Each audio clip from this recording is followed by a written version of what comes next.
I'm Marcelo Bittaro, and you're watching a podcast where nostalgia comes alive. It's Jake's Happy Nostalgia Show. Roll it! Welcome to Jake's Happy Nostalgia Show, the podcast where nostalgia comes alive. Since July of 2021, Jake and his friends have interviewed professionals in the worlds of acting, directing, writing, puppeteering, and many more. Who will they be chatting with in this week's interview? Find out in this Jake's Happy Nostalgia Show episode. Hey everyone, welcome to this episode of Jake's Happy Nostalgia Show, where nostalgia comes alive. I'm your host, Jake Deffinbaugh, with me today, as always, our co-hosts, Chris Bixby and Matt Bingel with his pal, Julius the Snoof. How you guys doing? We're doing good, Jake. Hey, how you doing? That's great to hear, It's great to hear. I'm doing great, thank you for asking. So Matt, Matt or Julius, what do we have for today? First off, welcome everybody. Welcome to another episode. Glad you're with us. Yes, our guest today is a puppeteer. He got to work as an additional puppeteer in the movies Muppets from Space, as well as the Adventures of Elmo and Grouchland. And he currently owns the Runaway Puppet Theater, which is a touring puppet company, which we'll get to. More recently, he was a puppeteer for Walking with Dinosaurs, the Arena Spectacular. Here he is, Ed May. Ed, welcome. Happy to have you here, man. Thank you so much for inviting me. I really appreciate it. I have to say, I was very surprised when I got the invitation email from Chris. I was like, really? This Ed May? You got the right Ed May, right? When you said... Wanted to make sure. All right, good. Yep. Got the right one. Got the right one. I actually have, the reason why I ask, I actually have a button another puppeteer sent me that says Ed May for Senate. I have never run for Senate, but I have an Ed May for Senate button. I was like, for Senate? Yeah, I was like, wow. How I should look and see where this person ran for Senate, what state they were from, and did they succeed? So anyway, curious about that myself. Now that you mention it, yeah, me too. So we know who you are, and we kind of introduced you already, but in your own words, would you care to introduce yourself a little bit? Sure, I'd love to. My name is Ed May. I am a puppeteer. I've been a professional puppeteer for about 30 plus years now. I started my interest in puppetry when I was very, very young, and really that's the only thing I've ever wanted to do. When I was, 7, 8 years old, people would say, "What do you want to be when you grow up?" And I would say a puppeteer. So I'm extremely lucky and fortunate I've been able to do that most of my adult life and a lot of my younger life as well. And I, did sort of local things growing up, like a lot of puppeteers do, and quickly was able to find people who wanted to hire me to be a puppeteer. So I worked with a lot of great people, worked on some great projects. And yeah, luckily I've been able to do that for many, many years. So, and then I have my own company and I toured live, and there's just a whole lot of stuff. I always said, like I said, I don't want to be a puppeteer. I should have been more specific. I want to be a good, well-paid puppeteer, maybe. Anyway, right. I'm kidding. I've been paid very well. I'm kidding. I've been compensated very generously for my services. Awesome. So what was your background like, and how did you grow up? I grew up in a very rural town in the southeastern United States in Tennessee. And as you might imagine, being the kid who said, I want to be a puppeteer, didn't always fit in really well with my peers because, I wasn't into rural South. So people were into sports, or they were into hunting, fishing, or, a variety of things like that, or, vehicles, trucks and cars. And I was not into any of that. That was not my thing. I was the kid who was into puppetry. I was into comic books. You can tell behind me, I was into fantasy. I was a big fan of Greek mythology, reading science fiction, watching Star Trek. So I had friends. I'm not saying that I had no friends, but, very much didn't fit along, didn't really get along with a lot of my peers. But that was kind of okay because I was entertaining enough with the puppetry and I was humorous enough that I kind of fit in that direction. A lot of people that say they were the class clown, they sort of got accepted by being humorous. That's kind of what I did. So I was goofy enough that kind of made friends and really got into puppetry. I tell everybody I was born in 1967, so I got started about the same time that Sesame Street did. And something about watching the early Sesame Street with Cookie Monster and Ernie and Bert and Grover and all that stuff just amazed me and captivated me. And I quickly latched onto that and said, that's what I want to do. Did that, then got a little older, did a few things, like I said, locally, had my own puppets, and did local little clubs and things for libraries and schools. And that's kind of what I grew up in. Not the local high school, when you go to talk on career day and the career counselor, they don't say, have you considered puppetry? So it was in this area, really had to figure it out for myself. And especially the time when I grew up, it was, the 60s, 70s, and 80s. So we didn't have the internet. We didn't have the community or the quick access to community that we have these days, where you can talk to people all over the world about interests, and connect in that way. So a little difficult back then, but like I'm sure you've heard this from other folks, you have such a desire, you make it happen. You find the people, you find the info, you make the connections where you can, even if it's writing, letters. I'm very happy. I'd like to be part of your, whatever, like that. So, right, yeah, exactly. Yep, absolutely. So before becoming a puppeteer professionally, I know you mentioned Sesame Street a moment ago. Did you grow up with a lot of the puppetry projects that were on like television at the time? I did. I was a huge fan, like I say, of Sesame Street, and I actually still have on top of my shelf over there. I have my old Ernie puppet and my Roosevelt Franklin, and my wow. Yeah, I still got him. I'm so happy I still have him. And my Birch sadly got stiff after a while. The rubber kind of like froze up, so I don't have him anymore. I have my Cookie Monster. I have my Grover. But yeah, around that time they started commercially leasing those or producing those puppets with the rubber heads. And I got most all of them because I was such a fan. And that's all around the time when they released the album like Ernie's Hits and Monsters and all those great classic Sesame Street albums with the songs. And I was big into that. So I got the albums, I had the puppets, and I actually taught myself how to do the lip sync with puppetry, lip syncing to Ernie's Hits with my rubber-headed Ernie puppet. So Rubber Ducky and all those things. I used to just practice. That's how I learned lip sync, watching Sesame Street and then following along on the albums. But I watched that. I was a big fan of Mr. Rogers. I actually watched Mr. Rogers longer than I was comfortable telling my peers I was watching Mr. Rogers, to be honest. And I mainly watched it for the neighborhood of make-believe. I loved all those characters, Daniel Tiger and King Friday and Lady Elaine, who was terrifying as a child. It's like, she's scary. And so watching that, and I remember when I was in probably late middle school, early high school, I found a show called The Great Space Coaster. It had, Kevin Clash doing Girl Gorilla and all those characters, which I loved that. Anything that was puppet related, and again, living in a time in the rural South when you didn't have cable, it was just all broadcast television. It was limited to find puppet projects. Watched Kukla, Fran, and Ollie when they were on Saturdays when I was young. So yeah, I always tried to search out the things that had puppets on them. And of course, Sesame Street. And then I was probably about 8, 9, 10 years old, maybe, when the original Muppet Show came out.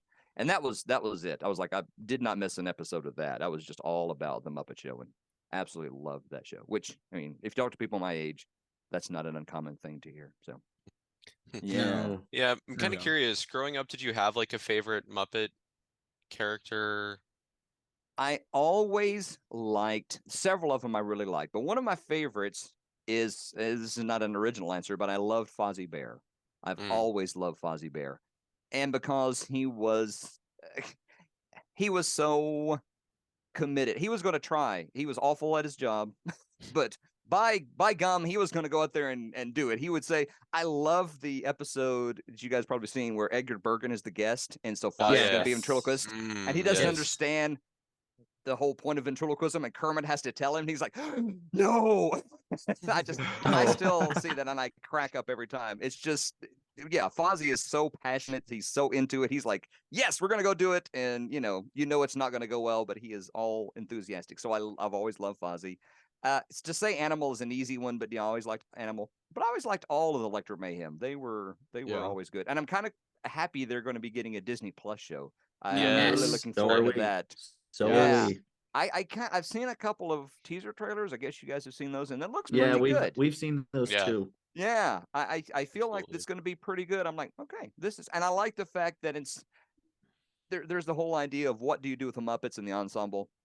I think taking that smaller group and giving them something specific, I think is actually going to be a good idea, because you have the wildly diverse personalities of the Electric Mayhem. But you don't have the cast of we have to have Kermit, and we have to have Fozzie, we have to have Piggy, and we have to Gonzo, we have to have Johnny Fiamma, we have to have Sal, we have to Rizzo, we have all these characters in. You've kind of narrowed it down to these are our main characters, this small ensemble. Anyway, there are people who are paid to think of these things that are probably better at it than I am. But I thought that's actually a really good idea. I think that's a really good project. Anyway, that's my thinking. So yeah, I know it's a really long answer for a short question. No worries. That's no, okay. It's okay. No, No you're worries. good. You're good. I also kind of find it extremely ironic that you lip synced with a rubber head to Rubber Ducky. I find that That's extremely funny, yeah. ironic. Yeah. Yes. Yeah. Yeah. And that was, and all of the Ernie's hits. I mean, I'm sure if I played them, I still have that album. If I played it now, I'm sure it wouldn't play because I'm sure I wore the grooves down on Yeah. the record. Do I have to Yep. explain what a record is for your younger audience members? No, I'm sure See, there See, probably vinyl will. records We back in the can. old days, children. We Back in had the old days, just like a giant actually- black CD you put on had a needle in it. Anyway. Actually, we've Are you gonna- got- are you gonna- Do you have we've got- We've got a couple here. Nice. Two of them will show here. Yeah. I'll let you hold them up, Matt. Yes. Bert and Ernie Sing Along and Oh, yeah. Ed. Yes. Two I always fantastic wanted- albums. I always wanted Born to Add and I never had that. I should look for that. I think I got this for my birthday a couple months ago. A friend of mine sent That's it cool. to me, and it's like That's you. It's like cool. you. He's like, you've got to have this for your collection. I'm like, yes, I do. And for those wondering, for those Sesame fanatics, this is the original version from 1983. Ooh, Yeesh. okay. Yeah. Mm. So So the Dirty. original.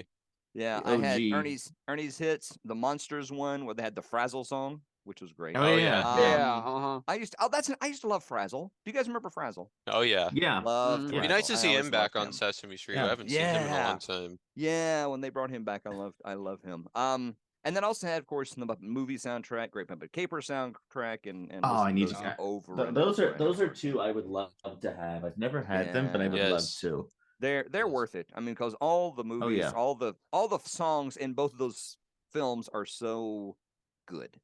Yes. You know, they're so Yes. listenable. It's easy to sing along once you get into it and moving right along. Oh, yeah. Yeah. So how'd you begin working with Sesame Street and the Muppets? Let me go back and get all of my timeline in order. I had been doing puppet stuff sort of on my own and non-professionally, and back in 1989, I want to say, because I had just graduated from college. Back around the time when Jim Henson was originally going to sell the Muppets to Disney the first time, they were planning, and for what I heard subsequently, is that when that deal was in the works, the plan was everything was going to move to Florida, and they were going to shoot everything in Florida because they had the Disney MGM studios down there at that point.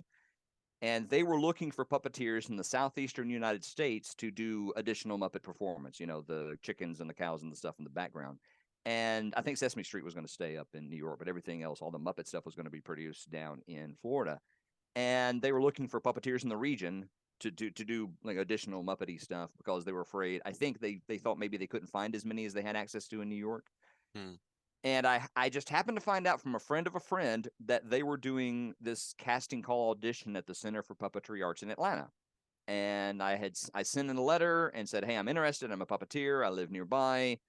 Let me know, blah, blah, blah. And they said, okay, I got a letter, which I still have. I kept the letter. They said, yes, we would love for you to show up in Orlando on this. I know. And the center show up on this day. We're going to do a real brief thing.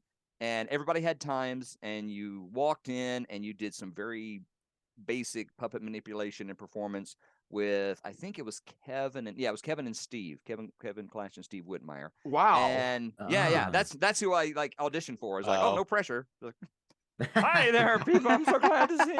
Hey, thank you. I'd like to do the puppet.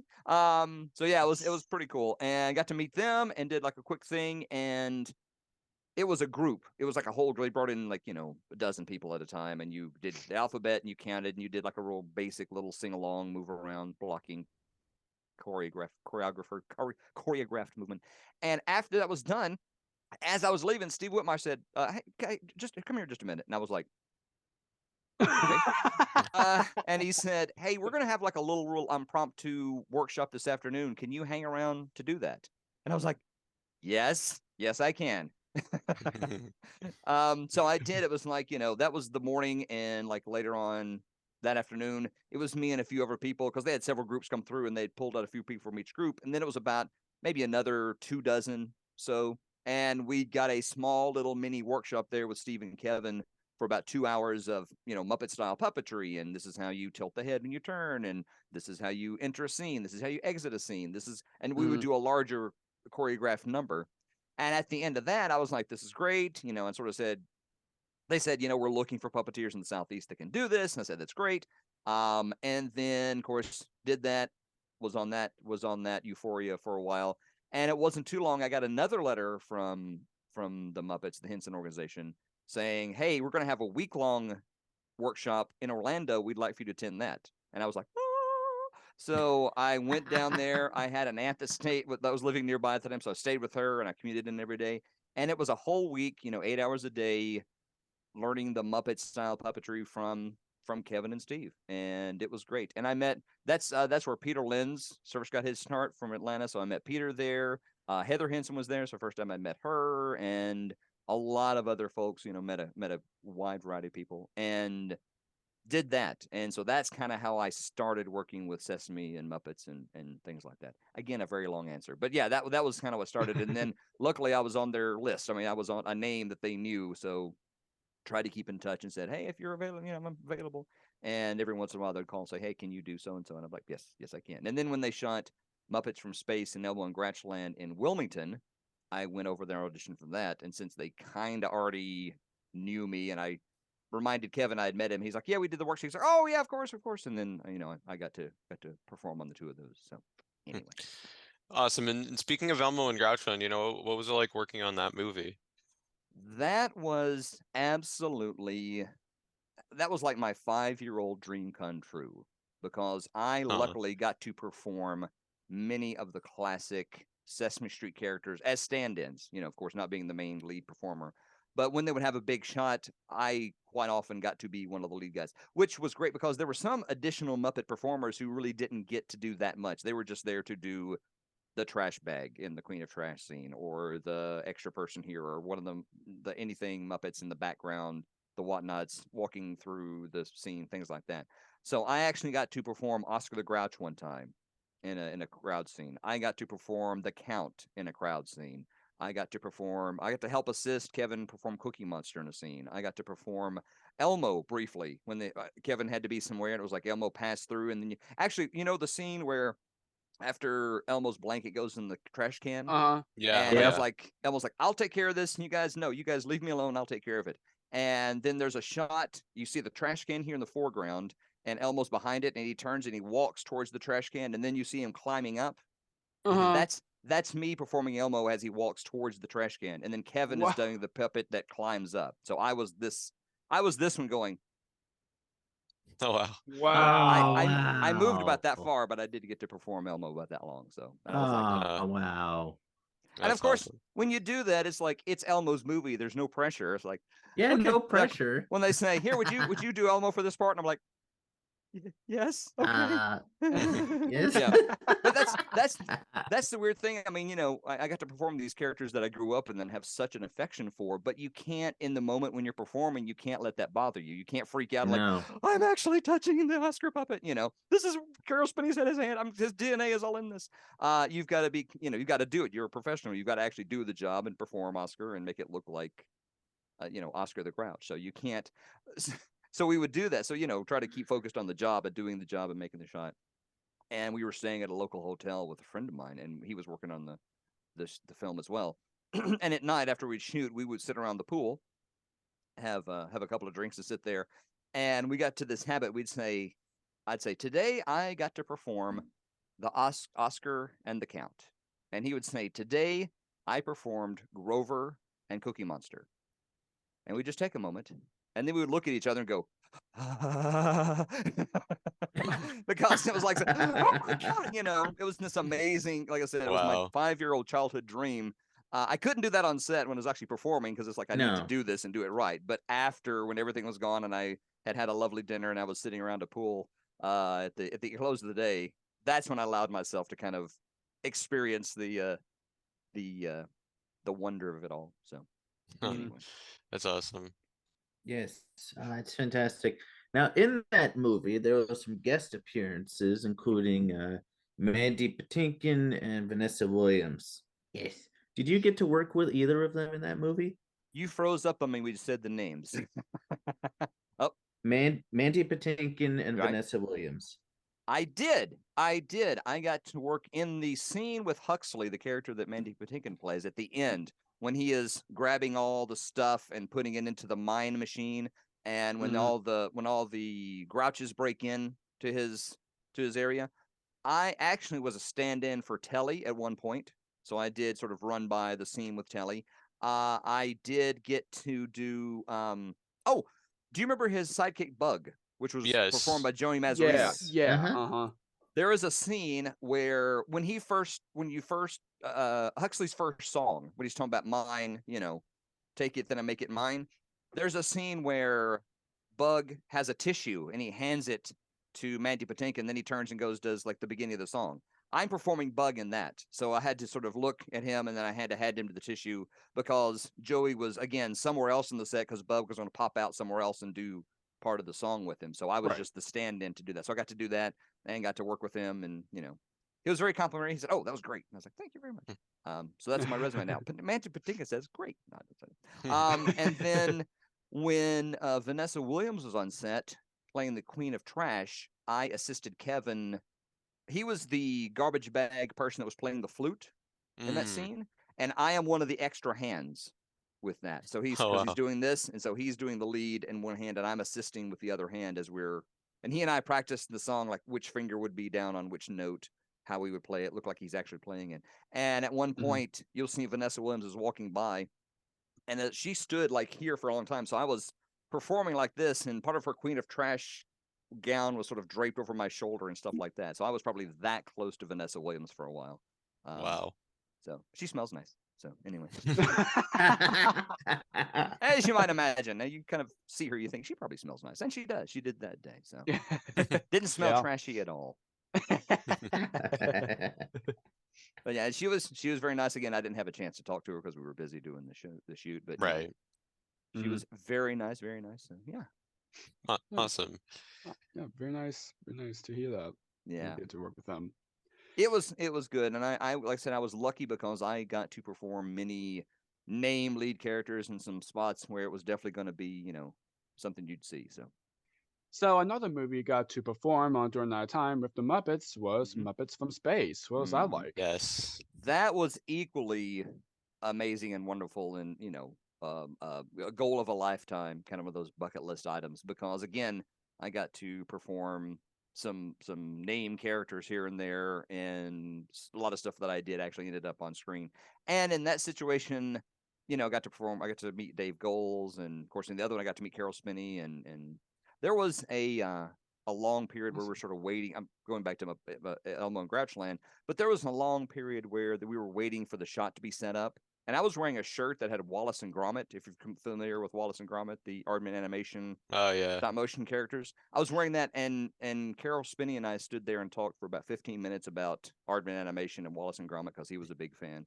Anyway, so did that on that one. Then on Muppets from Space, I got to meet Dave Goelz, and I talked to him some, and I got to meet. Of course, I had met Steve in the past. I got to meet Bill Beretta, which I never met, and he was great.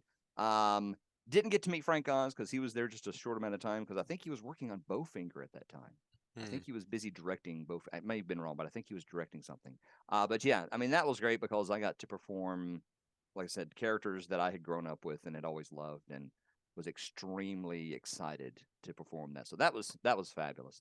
And that was a much longer shoot than Elmo too. So I was there for about 3 months, and yeah, wow, it was wonderful. I really, really liked it. I really enjoyed it, and a thrill of a lifetime, especially somebody who grew up, like I said, watching the original Muppet Show and sitting in my rural southern home going, I want to be on TV, be one of them Muppets sometime, So. And so similar to Elmo and Groucho, what were some of your favorite scenes that you did in Muppets from Space? I really liked at the end when Gonzo's family shows up, and there's a scene of all the other sort of Muppets on the beach. A lot of those scenes, like in the group scene, I get to perform Animal. So a lot of that when Animal's watching Gonzo walk up the plank to the ship, and when they're watching Gonzo being shot at the cannon and then falling back down, that's me performing Animal, which is like, which is another. I know, because you mentioned he's like one of your favorite Muppets. Yeah. Absolute one of my So, favorites, and to think that I get to actually perform him, and it's going to be something that'll be seen. That was just an outstanding moment. I got to perform Hermit's arm one time, which was fabulous. At the very beginning, when they cut to the Muppet house and all the alarm clocks are ringing and all the Muppets are turning them off, I actually performed the hand that turns off Kermit's alarm is me performing that. It was a rod, just a separate rod arm, and I performed that hand. So I got to do that. And nice. Kevin, not Kevin, but Steve was performing actually Kermit at that point that raised it, but I got to do that. It was great. Actually, and they called me in on my day off to do that because I'd had the day off. And they said the PA called the actually the assistant director called and he said, "Can you come in to do a thing?" I was like, "Of course I can." So of course I was lazing around. I brushed my teeth. I threw on clothes. I showed up there and I walk on stage and Steve's like, "Oh, here he is." And they brought me over and they said, "Okay, what you want to do? You're turning off the alarm and you're going to pull it back and then Steve will pan over. Steve will get up and they go through the thing." I was okay. And they do the thing and I do the shot and I tap it with the hand and I bring the hand back. Okay, let's try it again. Do it again. They're like, "Great. All right. Yeah, we got that. Okay, moving on." I was like, "Good." They're like, "Oh, you're done. That's all we wanted." I was like, "Oh, okay." All right. So I was brought in for the day to do the hand. I was like, "All right, that's fine. If you need anything else, I'm here." I mean, that's the reason why I'm here. So that was pretty cool. And then I got to perform. This all got cut, unfortunately. Like a lot of people, some of my best stuff got left on the cutting room floor. But I actually performed Fozzie Bear quite a bit at a scene that was never actually used. And I have a picture of me performing Fozzie, so I can verify this. But there was a whole series of scenes when they go to the government testing facility and they rescue Gonzo and they're like getting him out of where Dr. Van Neuter's trying to take out his brain and stuff like that. There's a whole series of scenes where the Muppets were like trying to get away from these guards with Gonzo on like a gurney, like on a stretcher. And there were all these scenes of like the Muppets, going down hallways and going back down hallways. And there was an animatronic Fozzie that they had this. It was a full body puppet, and they had this automatic mechanism that made him look like his foot was kicking. So it looked like he was kicking the gurney like a scooter, and he was pushing all the Muppets down the hallway so they could do the wide shot, and they would go past the camera and down the hallway towards the camera and things like that. So I was operating the animatronic Fozzie head because he could look around. But then they had a lot of close-up shots when things were going on, and I got to perform the actual Fozzie puppet for that. So that was cool. So I got there's a scene like the gurney goes through with Gonzo and the Muppets are chasing it, and then there's another scene where they run into the frame and they look around, and then the gurney comes in and chases them out, kind of stuff like that. So I got to do all that kind of stuff, and then there was one part where, of course, they had a camera on the gurney, and I was performing Fozzie, and they had guards running behind Fozzie as they sort of pulled this gurney down the hallway. So I was like, looking around and yelling and things like that. So I got to do that. Of course, none of that made the film. But when they always show playback, what it looked like, because they do the video playback. And when they played it back, the Muppet guys, the actual Muppet guys all laughed with what I did with Fozzie. So I was like, they're like, ah! I was like, That's awesome. phew. So anyway, but yeah, that was all of that was absolutely, again, a dream come true, a bucket list, to actually have my hands on those characters and perform the characters. And most of the scenes that I performed actually made it to the final edit. So that was awesome. I was so happy that happened. And yeah, it was great. Oh, that's wonderful. It was fabulous.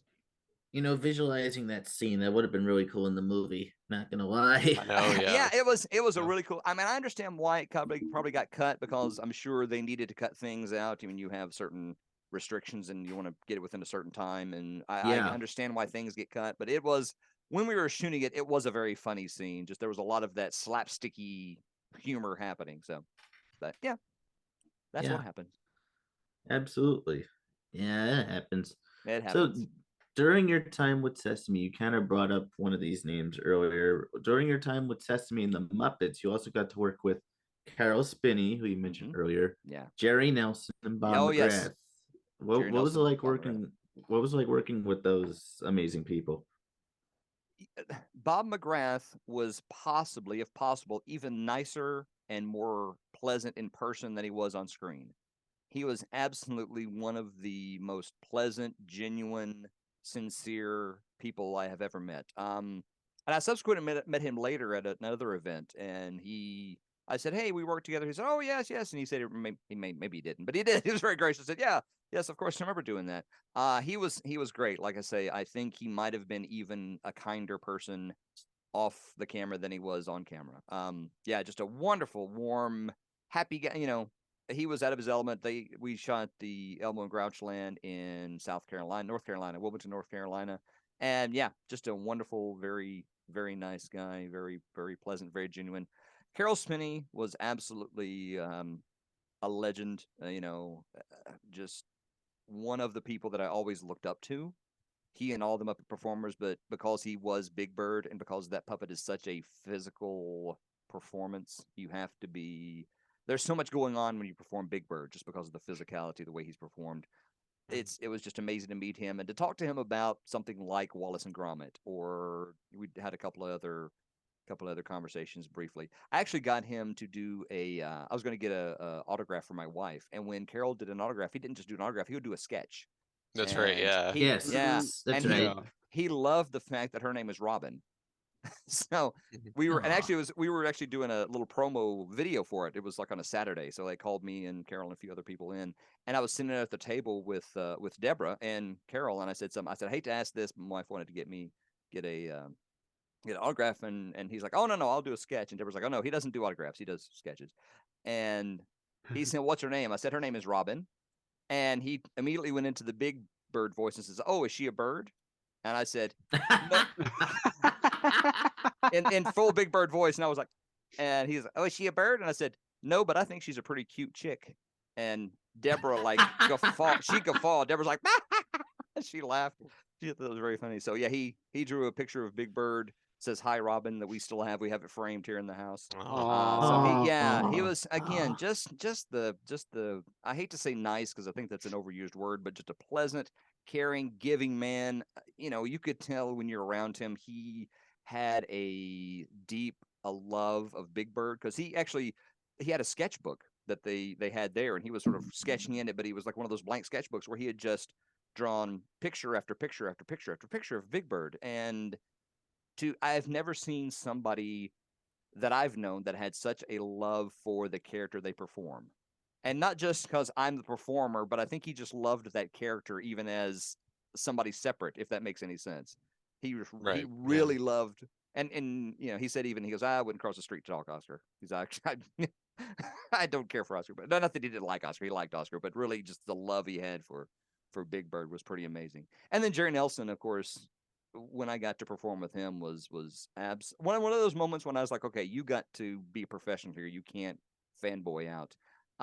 In the scene towards the beginning of Elmo and Grouchland, when they're in the laundromat and all the bubbles are coming out and they're doing sort of the stomp thing, I am assisting Jerry in that scene when they cut to count close up and he's doing all the stuff with bubbles. I'm assisting. I'm Jerry's extra hand, and a lot of the hand motions that are popping the bubbles is actually my hand doing that.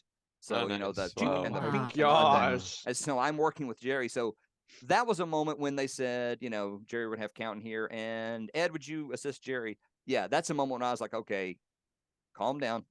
It's like, calm down. Go in there and remember, you're doing a job here. You're doing a job. You've got to do this right. So. And he and I talked about what we were going to do. It's like, okay, maybe you could do this and try one of these. And I was like, okay, yeah, that's good. And I added a couple of things. He's like, oh yeah, that was really good. So, yeah, just a great guy, professional guy. I got to hear him on, I think it was Muppets from Space. He was in, I think, Drew Massey's dressing room one time because John Kennedy was in there and he was playing ukulele, or John's super talented musically, and he was playing something. And Jerry Nelson walked by and came in, and he picked up another type of thing and he played something for a while, and the two of them played. So I got to sit there and listen to the two of them play for a while, which was just outstanding. That was great. And yeah, so he was wonderful to perform with as well, and just to meet. And again, when we were doing Elmo and Grouchland, one of the additional Muppet performers had a birthday party, and of course we all bonded because we were like, waiting around most of the time, waiting for them to call us. So we were like, okay, so we went. They had a birthday party. They were renting a house, and a lot of the people from the set showed up, and Jerry Nelson showed up, Steve Whitmire showed up, Carol Spinney and Deborah showed up. Roscoe showed up, a lot of the people who were, and they all showed up, and they were just hanging out, and we were eating birthday cake and drinking punch and eating trail mix, and Chex Mix and just talking Wow. about a variety of things, and sometimes, of course, we would all geek out and talk about, I can't believe, talked about Grover and Fat Blue and all the times that I, as a kid, loved those skits. Oh, me too. With him and Yes. Frank Oz. I Yes. loved all those. Absolutely. So, Absolutely. yeah. They're yeah, and Emilio Delgado too is Luis, Yeah, it's he actually okay. one of the first times I was on the Sesame Street float for the Macy's Thanksgiving Day parade. He came up to me and introduced himself, and Aw. it was awesome because I was sitting there. It was the year they had all the international characters on the Sesame float. Yes. They had Abelardo and I was performing Right. Abelardo on the float. Yes, that's right. And I was there the night before doing the rehearsal, and there was stuff, and all I had on were the Abelardo feet, so these massive, parrot feet. And he came up, he says, "Hey, I'm El Emilio." I said, "Yes, yes, you are. I'm Edmay. Very nice to meet you." But yeah, I was just amazed that he introduced himself to me, and I was like, I yes, sir, I know exactly who you are. So, but Awesome. I would say that every time I've worked with the folks from Sesame Street, whether it's been that or something else, everybody there has just been super supportive and cool and willing to Aw. help. And I personally have never run into any like drama when I've been there. Now, of course, I've been there very rarely. Other people may have other stories, but yeah, everybody's like, "Hey, how you doing?" They'll introduce themselves, and it's always it's a very great working environment for them, for me. That is So. nice.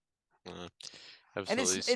it's nice when you grow up and you watch that, and that's what you want it to be, and you aspire to that. And because I've been in situations where that's not true, you get there and like, ugh, I don't want to be around you people. But that's never been my feeling around either when I was around the Muppet folks or the Sesame folks. It's like this is kind of how I was hoping it would be, and it is. So that's always nice when that turns Yeah. out to be the case.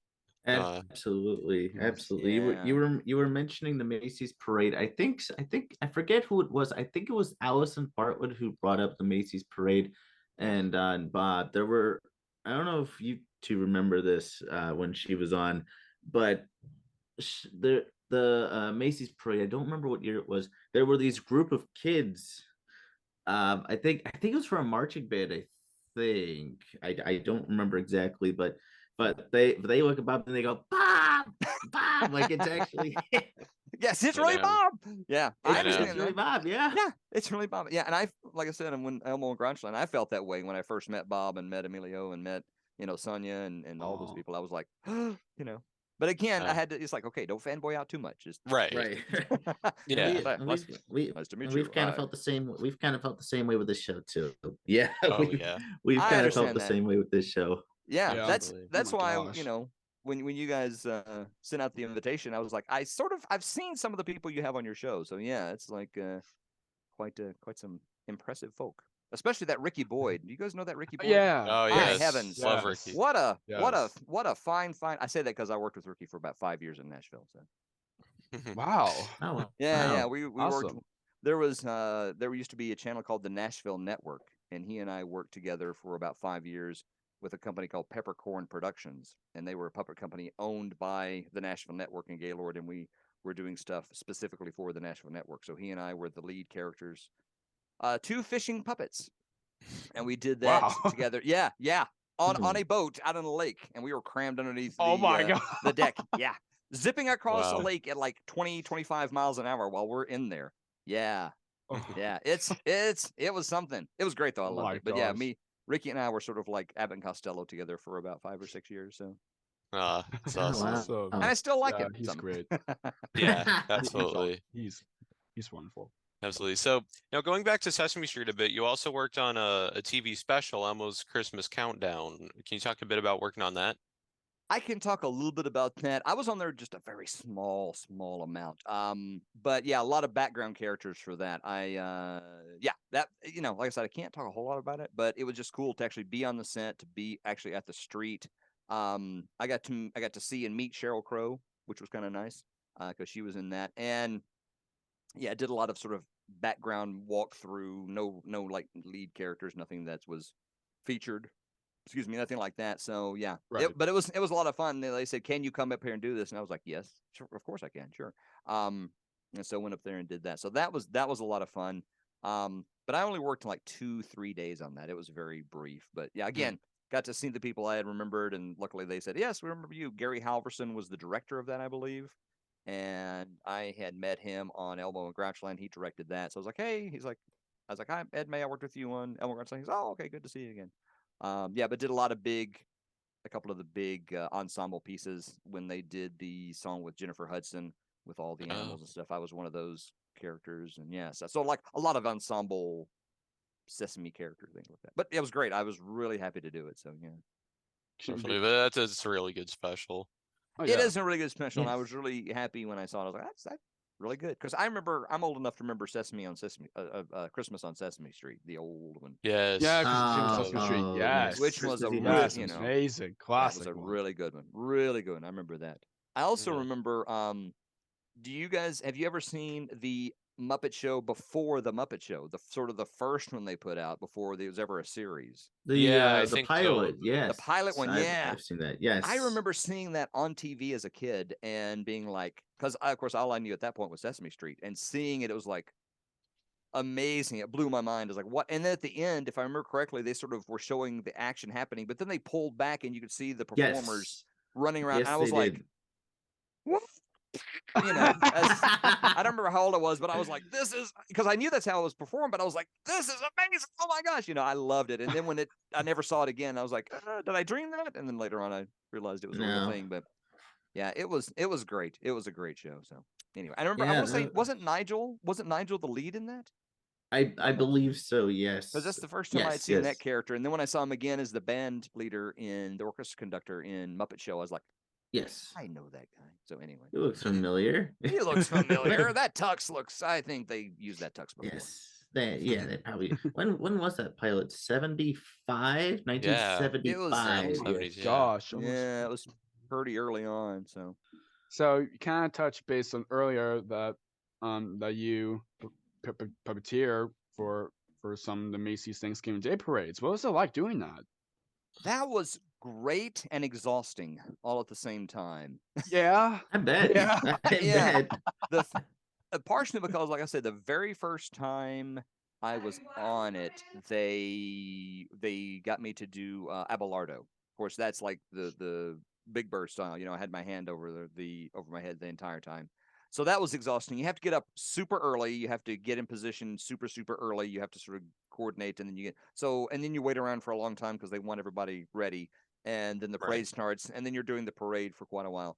So that it's great. There's all the people on the sides, and everybody's cheering and waving and having a great time. And then you get down to Herald Square, and it's the part with NBC and the live broadcast, and it's great. But yeah, it's tiring because you're performing for a long time. Now, when you're in the set inside, it's not quite as tiring because you have a little ledge where you can sort of put your arm and you can rest a little bit, so you can be out there for a long time. So the first time I did that was Abelardo. That was exhausting. Each one of the suit characters had their own handler.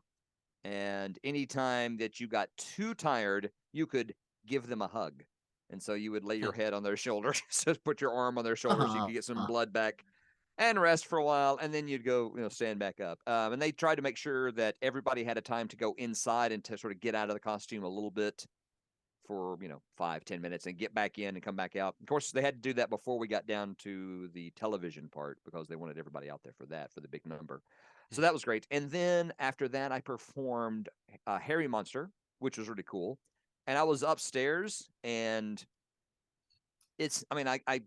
I guess I knew this, but people were all there, but you could see, it seems weird, but I could see individual people, which of course you can, but you don't think about that when you're in the parade. You see Right. TV, you see this big crowd. And I remember going through and waving to individual people and then waving back to me. I remember there was a lady about like the third floor in an office building in a big plate glass window, and I waved and she waved back, and I pointed at her and she pointed back. Just, you have more, you have more interaction than I thought you did. You can actually interact with the people, which I thought was cool. And that year it rained like crazy. It just like poured down. Oh. And that is the year when I realized there's a difference between waterproof and water resistant. My jacket was water resistant, not waterproof. So after being out in the rain for about 30 minutes, the whole thing swelled up. It's like, so I'm like, my arm gets this big and everything's just puffing up full of water. And I'm like, maybe I should just take this off at this point. So I was like, Not the best Ah. fashion choice for that day. And then the next time I performed at it, I performed the Count, and I was downstairs. It was just Joey Mazzarino and I downstairs. So we had all this space, and so I was like, okay, well, I remember last time I'm gonna wear a jacket. It's gonna be, and that year it was like 85 degrees, and I was roasting. I was like, I've taken off the shirt and taking off the sweater and taking off the jacket. I was like, oh, okay, oh my gosh. So just down to the t-shirt because it was, roasting down there that time. It's also very funny because when you get down to Herald Square and they're doing the stuff on NBC, they're all very lively because there is a number there and they're singing and dancing, and you can feel the entire set shake like this. Everything starts moving around when you're up there. It's like, okay, all right, okay. So be careful. It's like, all right, yeah, you're fine. It's all right. But you feel the whole thing shifting around as everybody's dancing around, and it's because everybody starts at the same time. It's fine. All of a sudden, it's moving around because everybody starts at the same time. So that was kind of cool. And they have monitors, but there's a delay. Yeah. Yes. They're like, okay, don't wait till you see yourself on the monitor, because if you see yourself on the monitor, that was like 10 seconds ago. So just keep, be alive, interact with the crowd, even without the monitor. So anyway, I may be telling more than I should. Anyway. No, that's okay. no. We've heard the. You're killing the magic for us. You're ruining it. Anyway. No, we've heard the monitor Dang delay it, why thing we did that? before. Why would you do that?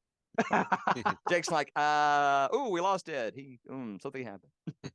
Yeah, because another previous guest we talked about the parades is Ryan Dillon, who of course currently does Elmo, He's and great. we talked a lot about his very Ryan. first parade where he was doing Ernie.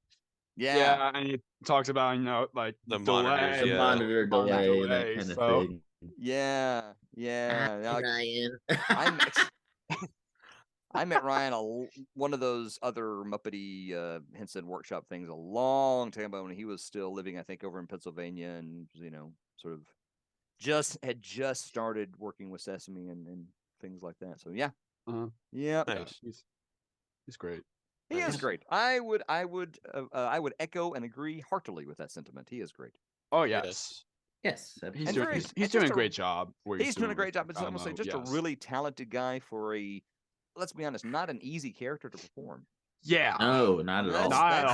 Not at all. There's a lot going on there with Elmo, and Ryan just really, I know he rehearsed like crazy for it, but he just kind of not fell right in, but just sort of slid right in pretty not seamlessly, but pretty close to being, just ready immediately. There was not this ramp up. Anyway, that's a whole different topic, but yeah, he's still doing a great job with Absolutely. Yes, sure. he is doing wonderful. Yeah. So moving on from Sesame and the Muppets, you also got to work on the children's TV series Wisharoo Park. Oh my heavens, you were going to talk about Wisharoo Park. What? Okay. Yes. Yes, we did. Oh my, all right. So first off, can you kind of describe the series as best as you can remember it for those who don't know? And there are plenty of people who don't know, let's be honest. Yes. But Wisharoo Park was a puppet series that I performed on back in the 90s. It consisted of a group of animal characters that lived in this quasi-park/zoo called Wisharoo Park. Wisharoo was a kangaroo, female kangaroo, and she was kind of the lead character, the leader. She was the not owner, but it was her area. It was called Wisharoo Park, so it was she was the lead character, and it was very much one of those shows that wanted to teach kids about positive things, like self-esteem and sharing and getting along and working out conflict and a variety of things like that. So much more the soft skill side of things. And did 2 series of that and really, really enjoyed that. That was one of the times when I did not provide the voice. They were all pre-recorded, and then I performed to a track after that. Right. But that was great. I got to to lip sync to it. So I got to perform Wisharoo, which was great. And again, I somehow turned into the kind of guy that when they need a puppet that has live hands, that has a lot of dialogue, that's the character I get cast as. And I don't know why, because I've done a lot of characters that have a lot of talking, they have a lot of dialogue, a lot of fast dialogue, and they have live hands. That just seems to be what I end up performing with. So I'm not complaining, but that just seems to be what they get me. But I also got to do the character of Wisherfish, if you guys are familiar with that one, the fish that lived in the fountain with the mermaid. He was that, and actually in the second series, I got to provide the voice for him, which was fun. But yeah, that was a lot of fun. We did that in Nashville, and really enjoyed doing that. Everything was very bright. It was one of those like not very bright. Everything was very bright colored, and greens and blues and oranges and reds and yellows. Everything was primary color, so very, very bright and very much for a younger crowd. So. Yeah, I remember seeing a little bit of it like years ago. I can't even Yeah. remember how, but I remember seeing it years ago. It came out back when VHS was the thing. I had a bunch of Yes. those, and Mhm. it did moderately well. I think it made the circuit for a while and did pretty good. And then there was actually talk later on about bringing it back. It never actually happened, but of course there was talk about retooling it a little bit and bringing that back. Turned out, okay, here's a story that may or may not be interesting. But in that show, there's a character called Ranger Bob, and Ranger Bob was voiced by this one guy. And we started talking because I was doing the Wisharfish voice on the second season. And we found out after finding out about it, like, I said, well, I'm from so-and-so. He's like, oh, I had some family from there. And we started talking. We found out that he and I were like third cousins. What? He's No like, kidding. I was like, wait, That's interesting. your Wow. grandfather was my great uncle? He's like, yeah, apparently. I was like, what? So, yeah. What? That's wow. Welcome to small Wow. town My South. gosh. Yeah, had no idea. I'd never met him before, but yeah, we had. Wow. Yeah. Wow. Wow.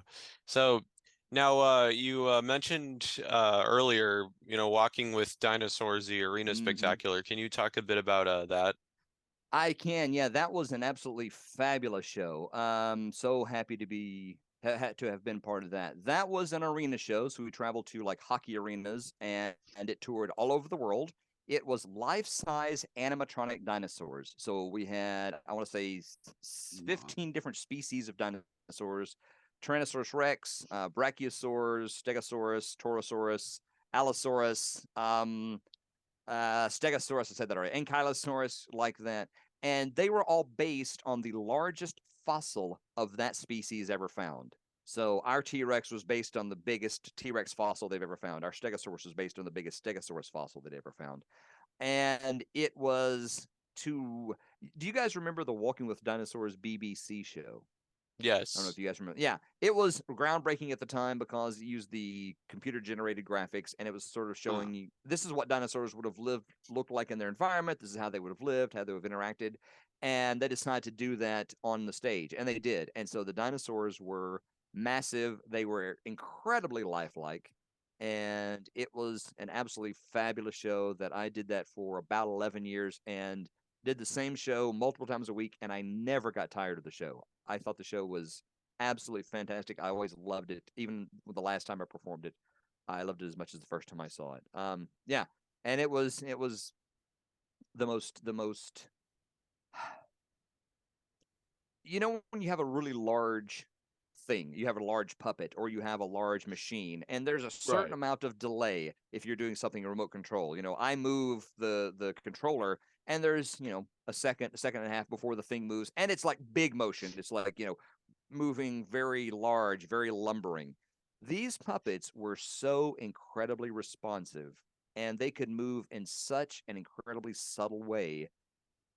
That is why they look so lifelike and so real. They weren't the lumbering type dinosaurs. You go to the dinosaur show comes to town, you go to the museum or you go to the fairgrounds, and there's like these air pressure dinosaurs that are very lumbering. They're very clunky. They don't look real. These things did not have that. They were so subtle. They were so hot. I mean, you could just move the controller just a small amount, and they would mimic that motion almost immediately. Yeah, it was an absolutely fantastic show, and it took me around the world. I got to visit 38 countries doing that, so it was absolutely fantastic. Loved it, and I was fortunate enough when I got on that back in 2008. Every time they did a tour after that, they graciously asked me to be a part of it again, and I happily said yes every single time. Well, but it was great. It was great. I loved it. I absolutely loved it. Yeah, I've seen clips of it. It is pretty cool. Yeah. It's amazing if you are able to find, because I know there's clips on YouTube, and at one time they had some on their website, which I think is still up, dinosaurlive.com. I think you can see some clips. Yeah, the site's still up. That is. Yeah. you can see some of the clips, and you can see just how smooth and how lifelike these things move, because it is. Here's how lifelike these things were. They had an automatic, what we called a walk cycle. So when the person who was in it that was driving it would go forward and back, the feet would automatically move. The engineers on T-Rex made it so that when, they have those feet that splay out like this, and when the T-Rex would raise its feet, the toes would come in like this. So it's like, Oh. And not only that, but they also engineered it that when they would turn, when you turn, the inside foot moves slower and doesn't move as much as the outside foot. These dinosaurs, their rate of speed with the individual feet would change to mimic how they were turning. So that is why if you see one turn, they look very realistic. If you see other animatronic dinosaurs, their feet do this, but they turn like this. They don't look like they're moving. These creatures actually look like they were putting their weight on their foot as they turned. So yeah, it was an absolutely amazing show, and the technical engineering wizardry they did to make that show happen is just astounding, absolutely astounding. And Creature Technology Company in Australia are still doing things like that. They do some amazing work. It's absolutely wonderful what they do. So Nice. yeah. Oh yeah. For sure. So what was it like doing the international tour? I loved it. I absolutely loved it. I had traveled a little bit before that, but not as much. But now that I've done that, I am a huge fan of traveling. I recommend everybody travel as much as you can. It will be so educational, so uplifting. It will give you an optimism that maybe you don't have otherwise. Yeah, it was great. They took us all over Europe and all over Asia, and I got to go to Australia, New Zealand, which are just both of them beautiful. New Zealand's probably one of the most beautiful places I've ever been. But that was great. Now there is a certain amount of stress because you're traveling every week. It's not like a rock and roll tour where you're somewhere different every night. We at least got a week in a place. But you're going from place to place to place to place. So I got to go to some amazing places, see some amazing stuff, meet some amazing people, eat some just outstanding food. That was great. And I really enjoyed the North American tour that we did because we did get to go a lot of places. I have now been to every state in the United States except for Maine. Only one I've not been to, but everything else between that and the other company I used to work for, I have gone everywhere in the United States. So yeah, but yeah, the opportunity to be taken to all these different countries, to have some time, not just like a rock and roll tour where you show up, you do a show, the next day you're moving out somewhere else. I mean, a week where I could go and I could see things and I could experience the culture and meet people and really kind of get a better sense of a city or an area. That was great. And that was absolutely, as much as I love the show, that was equally as wonderful and important doing all that international travel. So, and it helps you realize the reason why I say everybody should travel is that you're going to find out when you travel, especially to other countries where you only hear about them when something bad happens on the news. But you're going to find out that people are just people. They do the same things. They want the same things. They have the same. Their life is kind of the same as everybody else's, even though they may speak a different language. I was somewhere. I can't remember where it was. It might actually have been because we did Moscow and St. Petersburg back during that tour. Yeah. That was before recent events. But we did stuff like that, and I can't remember if it was there or another somewhere nearby because we did like Czech Republic and we did some of the Latvia, Lithuania and stuff like that. But we were somewhere where I definitely didn't read or speak the language. And where we performed the show, we were in what we call the bowl. We were where everybody sits. We were looking down at the stage. And I was walking from the elevator downstairs, walking across the concourse, trying to get to where we perform. And, you're walking and it's like there are kids running around and there's like the kid has spilt the popcorn already and there's the mom and dad with the printed out tickets trying to find where they're supposed to go and there's people in line for merchandise and people trying to get up and down escalators and just trying to find their seats. And I thought, if I didn't see the signage and if I didn't hear the language they were speaking, looking at this, I could be anywhere. I could be in Atlanta, I could be in Moscow, I could be in Paris, I could be in just about any other country in the world. It looks the same. This is what I've seen every time I've been doing one of these shows, regardless of the location. And it was kind of a small thing, but I was like, everybody really does do the same thing. Everybody kind of wants the same thing. Now, granted, I was in Europe. I was in places that are, quote unquote, first world places. So, there was a certain amount of a certain similarity between things. But yeah, I was like, people just want the same things. They want to go see a dinosaur show with their kids and have a good time and eat some popcorn and drink a large soda. So. Anyway, and get a plush dinosaur or a T-shirt on the way out. So, Nice. Awesome. Merchandising. Yeah. Hey, so you also mentioned a bit earlier the fisherman characters you did Yes. with Ricky Boyd, the bass whackers. The bass whackers, yes. Yes. Somebody's been doing some Googling while this has been going on. Yes, because I looked at your reel as well Oh, okay. before that. Bless your And I heart. looked Thank at you. your YouTube channel too, and there are a lot of bass whackers clips on there. Yeah, from the Mhm. early days. Yeah, that was great. I love doing that. That was something we did for the Nashville Network, particularly for their outdoors block. Because it was the Nashville Network, they had hunting shows and fishing shows and a lot of that sort of thing on Saturday mornings. And they were looking for, take a step back. Peppercorn Productions was a puppet company that was started by David Pavlonis in LA. And they were bought and moved to Nashville by the Gaylord Company because they wanted signature characters for the park. There was a park called Opryland, and also the hotel, the Opryland Hotel, the Gaylord Hotel, and TNN. So they wanted, like, when you think of Disney, you think of Mickey Mouse. You think of the Muppets, you think of Kermit. They wanted a signature character. Like when you think of Opryland, you think of this character, or if you think of TNN, you think of this. And the first thing they did was these fishing characters. And so, yeah, Ricky and I played characters called Tightline and Sinker, and they were very much the odd couple. Tightline was very technical. He had all the special technology and like the depth finder and the special lure and the special reel. And Sinker was like the old country guy who would use like a cane pole and spit tobacco on a worm and throw it out, and the exact opposite. And that's where the comedy came from. And we did that for about 6 years. We had actually we had one big special on TNN that did really, really well. We actually did a film. There is a Bass Whackers film called Lunker Lake, which was sadly never released, but we did perform on that. And so I did that with Ricky for, like, say, 5 or 6 years in Nashville, and it was great. Had a great time doing that. So, yeah, different. I mean, if you get a chance to see the puppets, they look very different than the Muppet. Very specific, different style of puppetry, but perform the same way. And also, in a lot of ways, they were larger than most Muppets, so there's a whole physical aspect of holding them up and getting around them and not getting in the way of them doing what they need to do. So yeah, it was challenging at times, but a lot of fun. Yeah, and if you look at the reel, I think I have a shot of there's a boat going across the water, and the puppets are actually interacting, and they took out the deck of the boat, they shoved us under a false deck, they built a deck above us, they had holes in the seat, we put our hands through the hole. And there was a guy between us who had the throttle and he had a steering wheel, and he could kind of see through a little vent.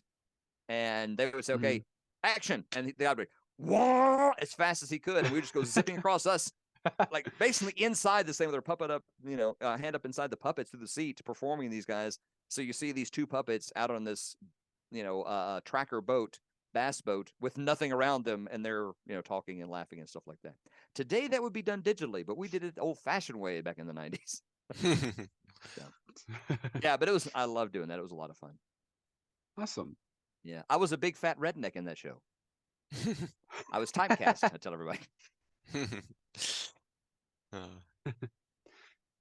So aside from puppetry, you also worked as a segment writer for a series called Inside Outdoors. What was that like?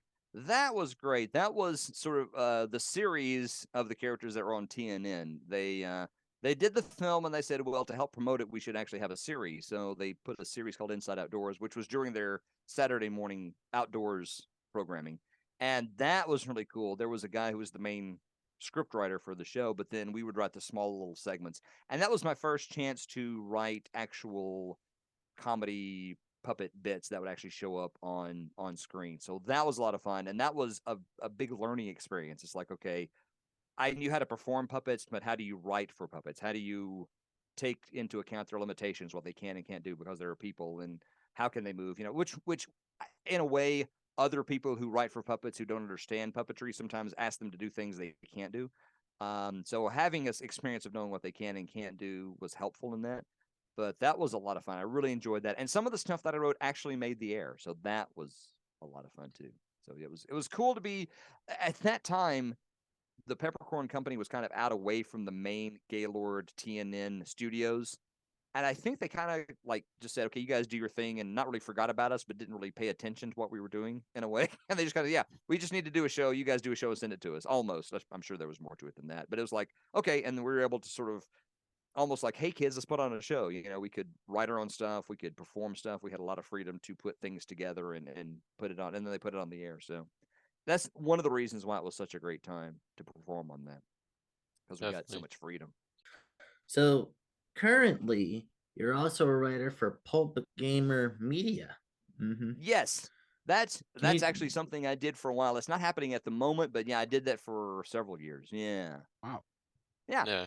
They had Pulp Gamer Media is a company that was doing some videos for a game company called Mayfair Games. Mayfair Games was the people that produced the Settlers of Catan, if you've heard of that. Mayfair Games subsequently, the reason why I said it happened, they subsequently went out of business. They ended their production, and Settlers of Catan went to another company. But back a few years ago, they had a web series called The Bob and Angus Show. And it was two sheep puppets who would promote the different Mayfair games they had, like Settlers of Catan and a wide variety of things like that.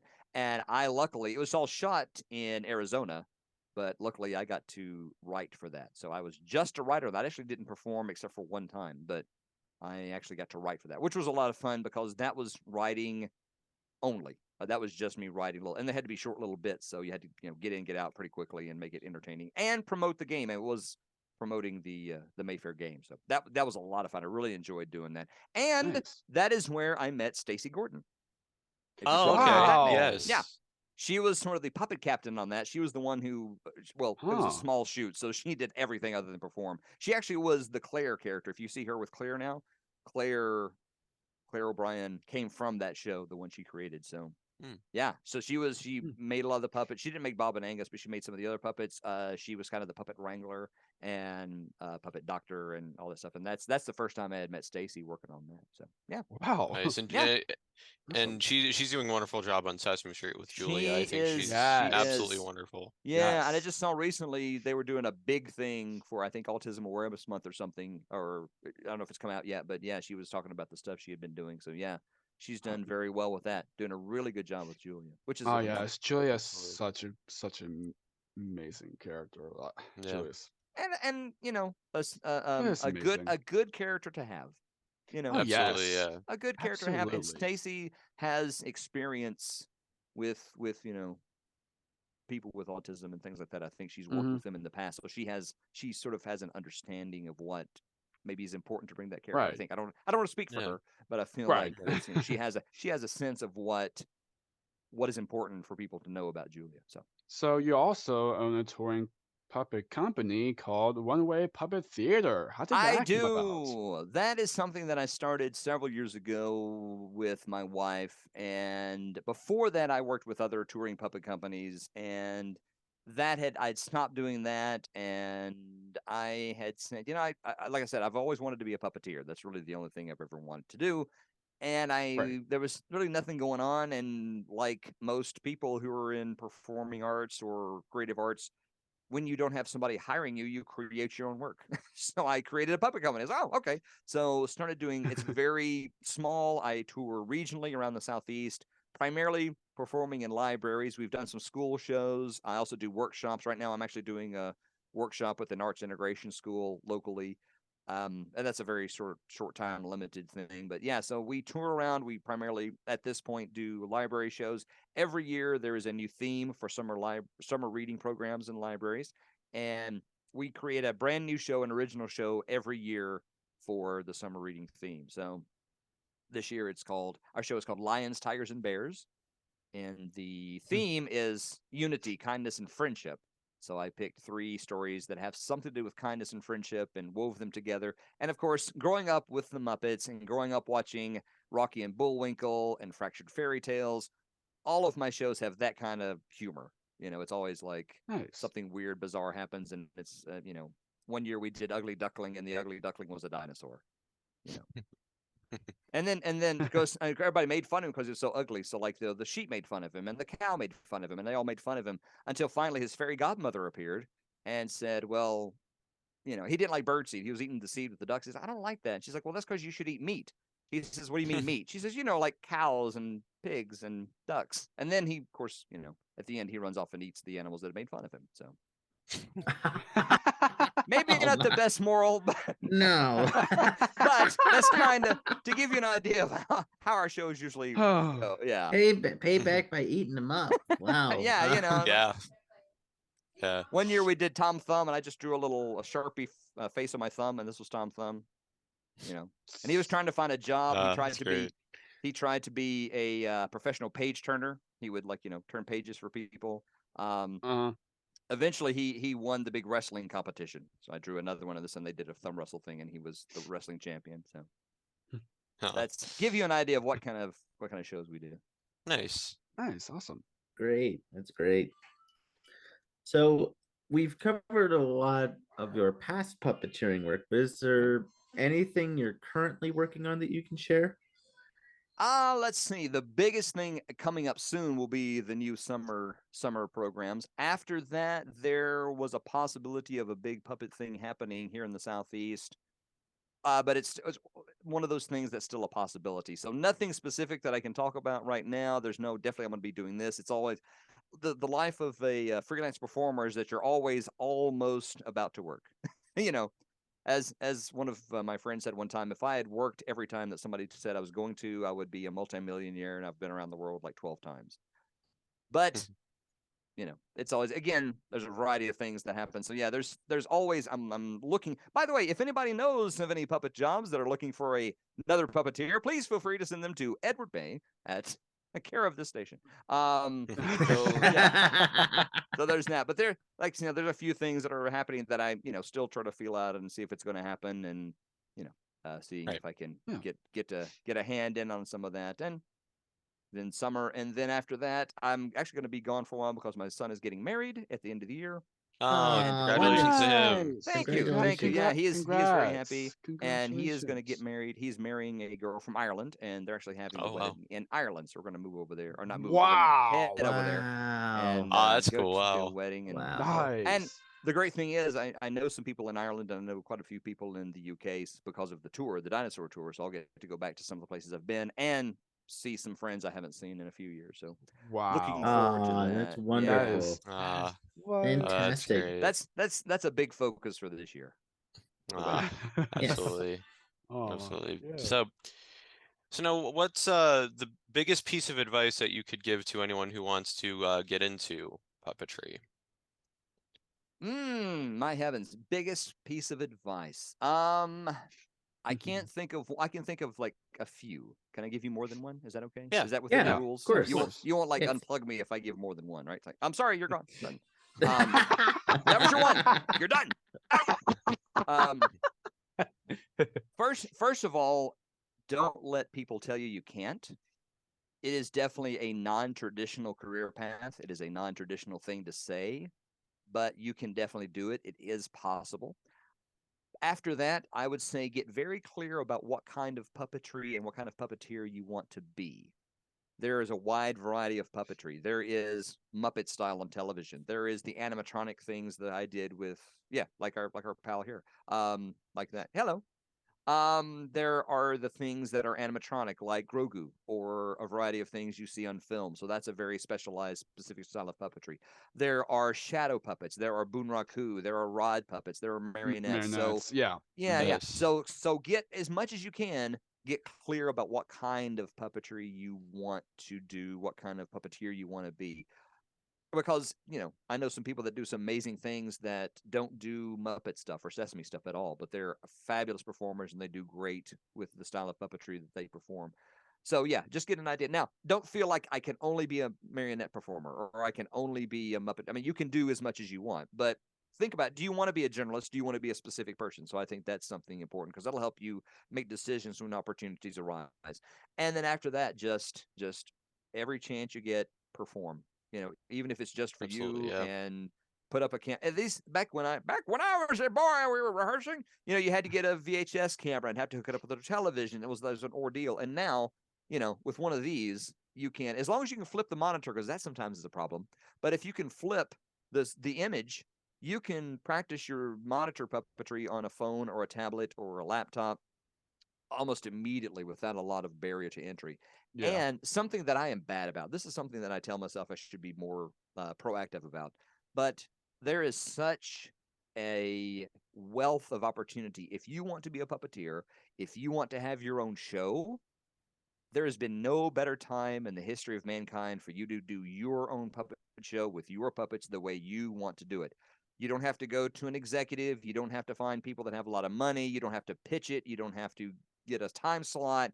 You don't have to, have a marketing campaign. You probably should have a marketing campaign a little bit, but if you just want to do your own puppet show, we have YouTube, we have Vimeo, we have TikTok. We have so many opportunities for you to put your puppetry out there where people can see it. And so many videos to show you how to shoot a show, how to do, how to build puppets, how to light puppets. There's so many resources out there. So if you really want to do a show, if you have that burning desire, you don't have to wait. And don't wait. This is another thing that I have to tell myself. Don't wait till it's perfect. Don't wait till I got to know everything. Just do it. The perfect comes in the doing. If you do it, the first show is going to be okay. By the time you do 100 shows, they're going to be amazing. And just get started doing, because there's such a low barrier of entry these days. So that'd be my top 3. 4th would be Awesome. Save your money, budget. 5th would be no. we can attest with the show. We do a weekly show on Instagram. Although we are moving soon, as of the time this airs, we'll probably be moved to YouTube by then. But Okay. we are actually coming up on our 3rd anniversary pretty Wow, soon. Yep, that's end of the awesome. week. See, Yep. that's fabulous. So And see, you guys have everything you need to do a show. You know what I mean? You've oh got yeah, everything you need. Absolutely, yeah.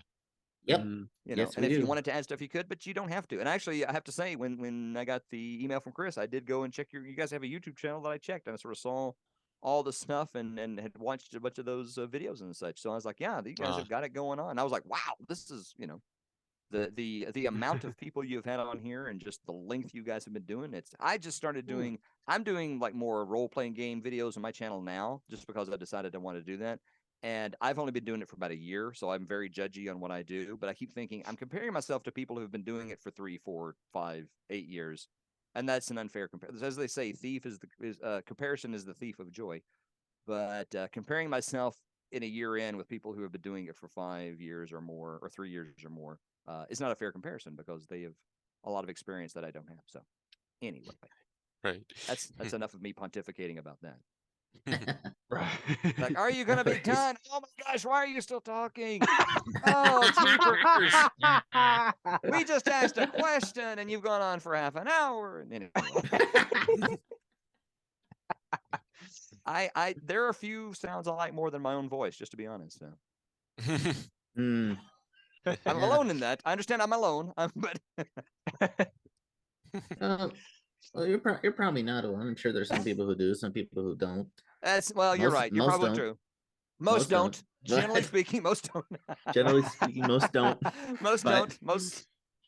I'll be interested to see the view count on YouTube after about a week or so. Yeah. I went through Ricky Well, Boyd's, like, got 4 million views. Ed made 2. And I was one of those. Me and my wife were the 2. I'm lying. It'll just be me. It'll be somebody else. My wife won't watch. Like, yeah, okay, great. You did whatever.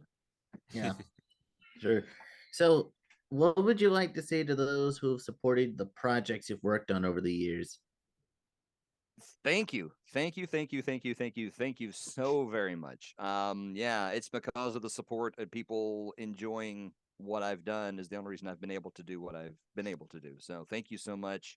And I owe all the people who have enjoyed the projects a debt of gratitude that I cannot repay. The only way I can repay it is by doing more stuff that they will hopefully enjoy and value. So that's the biggest way I can pay them back. I have to say, I've always wanted to do the Muppety stuff, the Sesame stuff, and then doing the Walking with Dinosaurs. I love doing that. I want to do that. And I never had and a lot of people have the burning desire to make their own puppets and to do their own thing, which is great. I never had that desire until I did it. And there is something nice about, I wrote this script and I wrote that joke and now people are laughing. I can hear them laughing. I was like, that's kind of cool. I don't mind that. That's all right. That's all right. So, Yeah. but Yep. there's that enjoyment. And there's also the enjoyment when they say, Ed, would you perform the count for us? And I'm like, yes, I would. So. There was, Awesome. can I say this one story real quick? Yeah, Elmo and of Grouchland. course. They had Yeah. had an armful of puppets. It's like the very end when they're singing "Together for," and the Sesame Street Muppets are sort of dancing in a circle. And I got to perform the count in that one as well, and just me. It wasn't Jerry, but it was just me. And when they came to us, they were calling, David Rudman and all these people, and they're coming over there, and I'm standing there with them. And Ed, and I was like, okay, so I'm standing there with them, and they have a double armful of all the Muppets of the Sesame Street characters that are going to be in the scene, and they got down to the last couple, and I was one of the few people that had not been cast as a puppet yet, and they had the count, and the other one they had was Super Grover, Oh, and I'm just saying, had they handed me Super Grover, I might have actually just died on set. I might have just fallen over. As soon as they said, Ed, would you perform Super Grover? I'd be like, I will, but I have to go change my underpants. I will be right back. Because when I was looking, I was like, okay, it's me and somebody else, and they're only holding Grover and Count. And, and then I got Count instead, but it's not, that's not bad. That was not a loss. I was like, either way, this is going to be fabulous. But yeah, when it came down to Super Grover and Count, I was like, that's what you call a win-win. yes, absolutely. Win-win indeed. Absolutely. So, since we're getting close to wrapping up, if people would like to connect with you, where can people find you?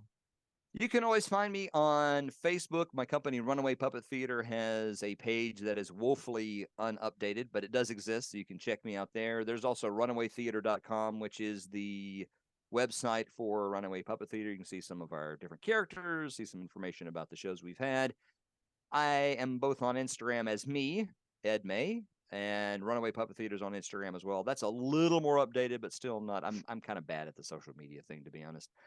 So all things like that. And let me see. That's probably, I don't do Twitter. I'm not a Twitter person. So yeah, Instagram, Facebook, and then website is probably the best way to see my stuff. And then get in contact if you have any more want any more information, have questions. Awesome. And links to those will be in the description down below. Awesome. Yes. Awesome. Yes. Yeah, so now the last question that Jake's about to ask is the question that we ask all of our guests at the end. Yes, we sure do. So of course, this podcast. I'm gonna tell you, I'm kind of excited and kind of quivering on the inside, but go ahead. We don't care. You can be like feeling right now. And then on a cliffhanger. Yes. Yeah, right. This will be your thumbnail. Can be here. Yeah. Maybe not. Anyway, yes, please ask your question, Jake. So, of course, this podcast is called Jake's Happy Nostalgia Show. So when you think of nostalgia, what do you think of, or we can say in your own words, how would you define the word nostalgia? Nostalgia for me is the feeling I get when I associate a time, a place, or a smell to a certain feeling from my childhood. For example, when I have certain smells, I can remember exactly what I was doing. If I hear certain music, if I see a certain thing, if I see a certain character, it immediately transforms me and takes me to a place in my life when I was younger, when things were different, and it puts me in a different whole state of being. So for me, that's what nostalgia is. When I see, I'm sure you guys are familiar. You guys know Casey McPhee, the engineer bit on Sesame Street, right? Mm-hmm. Yeah. One of the best ever. Cookie Monster's Casey McPhee, the engineer. Everybody go watch this on YouTube. It's there because I watch it. Whenever I feel a little sad, sometimes when I feel down, I will go back and watch that clip. And every time, and I've done this since I was 5 years old, of course not on YouTube, but anytime I see that, even today, 50 some odd years later, when I watch that at the end, I laugh until I tear up. It is absolutely, I think, the funniest thing that Sesame Street and the Muppets ever did in the entire history of the company. Yeah. So to me, that's nostalgia. It takes me immediately back to a time, to a place. I can see where I was when I first saw that as a kid. Yeah, that's again a really long answer, Jake, for a very simple question, but that's what it is. Nostalgia No worries. brings you back to a time and place, a fond time and place. So that's yes. That's Absolutely. Yes, great words to end off. Well, Ed, thank you so much for taking the time to do this. This was fun. Yes, Yeah, thanks so thank much you for guys. doing this, Ed. Yeah, thank you so much for inviting me. It was a lot of fun. I hope you guys got something you can use, and it's going to be hopefully it works out well. Of course, and Absolutely. And thank you so much for what you've done, to be a part of our lives, and keep up your great work, and cannot wait to see what's next for you. Well, thank you. I appreciate it very, very Of much. course. I Our appreciate pleasure. it, and wish you guys all the best. And I hope you have Thank you. 3, Thank 4, you. 5, Means 6. a As long lot. as I hope you can do this as long as you guys want to do it, Absolutely, And we yes. probably will. Exactly. Absolutely. and we probably will. Excellent. Yes. Yeah. Because Yes. we're doing YouTube, and you'll do what we want. By gum. Yeah. Yes. Yeah. Well, thanks again, Ed. I'll let you know when this goes up. Oh, thank you. I appreciate it. Yes. Thanks again. Keep in touch. All right, you Yes. guys take care. Have a great day. Thank too. you. You too. Yep. See ya. Bye. Bye. See ya. Bye, Take care. Bean. Bye. Bye, Judas. Bye, Chris, who's not Bye. there anymore. Other Chris. Take care. Have a great rest of your day. That's goodbye from us as goodbye from well. us. Yes. Yep. Yes. Absolutely enjoy our time with Ed Very May, and keep on the Yes. lookout for Oh, more yeah. wonderful interviews. Yes. And as we're always, gonna what do keep we it say, coming up. Jake? What do we say Actually, at the Bean, end? Actually, Bean, do you want to say this? Sure. Brother, keep the stars alive. Yes. Keep nostalgia What- alive. Bye-bye. Yes. Take care, everyone. Bye-bye. See you on. Bye. Take Bye. care. Thank Bye. you for tuning in to another wonderful Jake's Happy Nostalgia Show interview. Be sure to follow Jake and the crew on social media and stream the show wherever you find your favorite podcasts. And as always, remember to keep nostalgia alive. Bye-bye.